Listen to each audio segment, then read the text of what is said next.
Halo semuanya, apa kabarnya nih? Semoga dalam keadaan sehat selalu ya. Nah, perkenalkan nama saya Rizka Sabila. Kali ini saya akan membahas tentang pertumbuhan dan perkembangan pada makhluk hidup.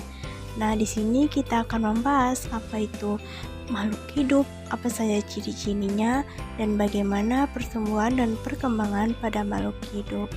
Nah, langsung saja yuk kita bahas. Pertumbuhan dan perkembangan makhluk hidup. Nah, sebelumnya kita akan membahas apa itu makhluk hidup.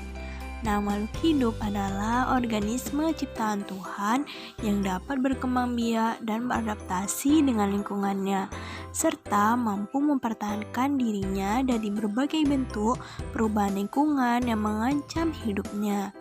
Nah, seperti yang kita tahu bahwa di alam semesta kita ini ada 3 jenis makhluk hidup, yaitu manusia, hewan, dan tumbuhan. Di mana makhluk hidup memiliki ciri-ciri yaitu bisa bergerak, bernapas, tumbuh, berkembang biak, memerlukan makanan dan air, serta peka terhadap rangsangan.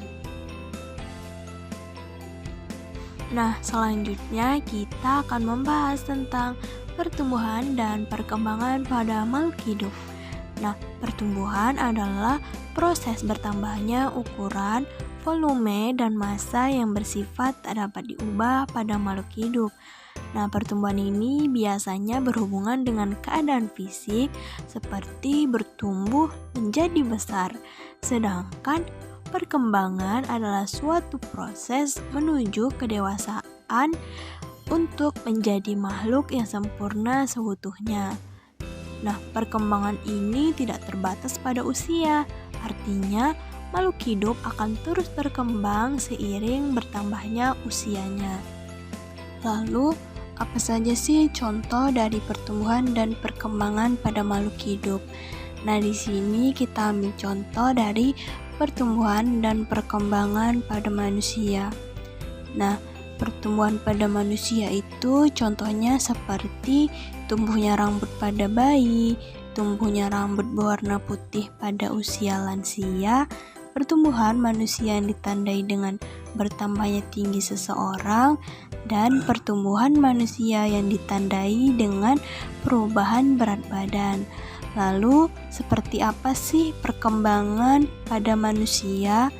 Nah, perkembangan manusia ini dapat berupa perkembangan emosi seseorang.